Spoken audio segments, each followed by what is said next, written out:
is Dave. He knows how to do stuff. Fall in Ontario. One of my favorite times of year is for picking mushrooms. Now we're just out taking the dog for a walk.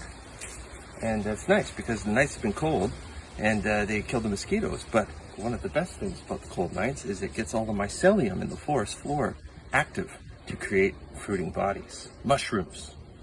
And much to, well, not so much our surprise. I was kind of keeping an eye open. Come pick it up. Right here is a common puffball. And this is one of the most unmistakable mushrooms that you can pick. In this area, I know, and I can't speak for every area, but I'm sure that every area, to a certain degree, has its share of poisonous mushrooms. This one is kind of unmistakable. This is a little small, on the small side. These things get huge. I heard stories of some people mistaking them for sheep sitting in the fields. Anyways, we're going to take this home and make a nice, delicious soup.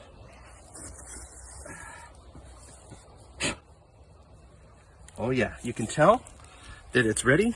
Don't bother picking it if it's a little off color. And it's kind of like a basketball or a volleyball. You know, it's like a springy kind of flesh. That's how you know that it's right. Otherwise, if you cut it open or if you're not sure, take a little sample. Don't kill the whole thing because the spores will create new ones. And this one is pretty perfect actually. So let's take it home and cook it up. All right, here we are. We got it all nice and washed up. And first thing I do is get a decent, good sized knife, and I cut the arse end of it off just to have a look inside, because if there's ever any bugs in it, they're always at the bottom. That's where they kind of make their little condos, little buggy condos and stuff. So just cut the arse end off, have a look in there. Not too bad. See, little bit of a thing there. So in this case, it's just a matter of grabbing a spoon, even a fork. You just kind of like pull that out. There. Let's wash it up. And we are all clean and bug free. So now it's just a matter of chopping it up. You'll see what I mean here when you chop it. Getting dirt on here. See that nice like white flesh on there?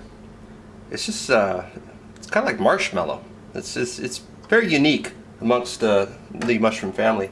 Anyway, so just chop that up. You'll notice that some people go to the trouble, like some of the larger ones will come with a very thick leathery skin depending on what stage they're at. And they'll take the time to remove it and stuff. As you can see that, how it comes off? But whatever, ain't gonna worry about it, because I don't sweat that kind of stuff.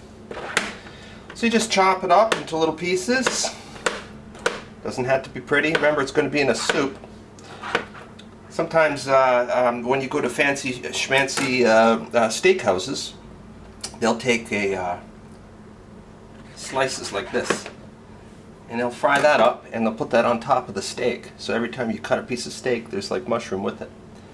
Sometimes I don't even bother with a knife. I just rip it apart with my hands. Especially if you're doing a soup. Case in point, see here? Just rip it apart. You know, how pretty does it have to be?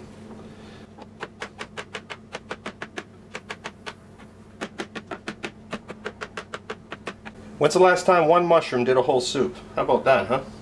Even though that was just a tiny little puffball, I'm used to getting them much larger than that.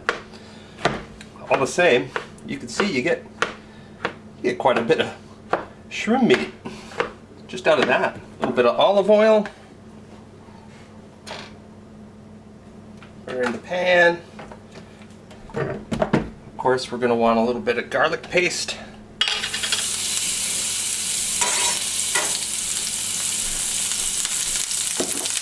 And we're just going to get it all in. And that'll shrink down a bit as it cooks. Oh, look at that. Some of it even went into the pan.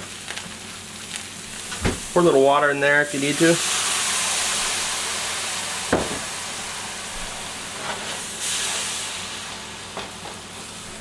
Alright, so that's good enough. See, the idea here is just to partially cook it, not to completely cook it, because we are going to also put it into the soup. This is just to infuse it with a nice little bit of olive oil and garlic flavor. So now we're changing the game up, heading to soup land. Add some cream.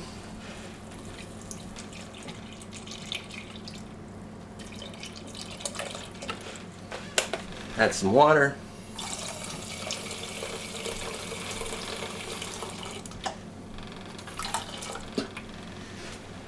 Add a bit more minced garlic. Some peppercorns.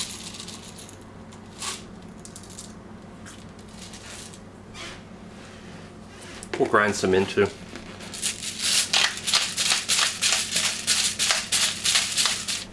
Add some salt. I like to do sea salt. With sea salt, a little goes a long way. Now this is cool. The reason I don't do onions is because I pick wild leeks every spring. And I don't typically mess around with the bulbs. I usually just pick the leaves themselves. Because then they keep coming back year after year. You take the bulbs, they won't grow back. Anyways, I freeze the leaves in bags, and it makes it really convenient because when you go to cut it, it's nice, just the right consistency for cutting. And this for potato leek, except I use wild leeks instead of tame ones. That is the good stuff right there. Alright, we got the leeks in there.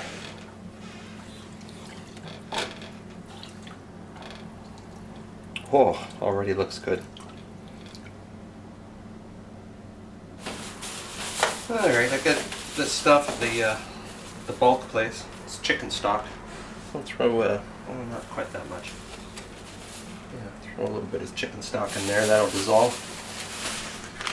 A little bit of ground ginger in there, not too much to overpower it, just enough for it to tickle. To thicken it up, you can add a little bit of all-purpose white flour in there, not too much. Put bay leaf in there. Got some rosemary I grew on the deck here. A little of this goes a long way, so don't overpower it. Let's see here. You can use thyme as well in the place of this. That should do it. Now it's just going to be a matter of adding cream if you need to, add a little bit more water if you have to, add a little bit more salt. All becomes kind of personal at this point. But there you have a delicious equinoxal soup. You got your leeks in there, your leek leaves in there, you got your fall puffball mushrooms. So we'll do a taste test once it's simmered for about an hour or so. I think we are good to go. I just tried it and it was damn delicious. So we're gonna give a little bit to my biggest critic, which I'm sure all of you guys, all you married guys out there can probably relate. And guess who I'm talking about? He wants some soup too. I guess he does. Yeah. He helped me find it. Yeah. I'm trying to train him so that to help me find the puffballs. I don't know though. I don't know if he found it. I don't think he did.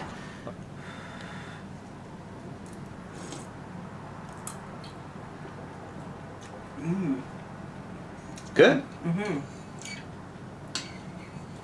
Well, there you go. Hope you enjoyed my recipe. You got to keep in mind this is not a cooking show. I am not a chef. I'm just a guy that goes into the bush and enjoys wild foods. And all I know is I enjoy it. And I'm healthy and strong as an ox. And you can be too if you harvest wild foods. Here's Dave. He knows how to do stuff.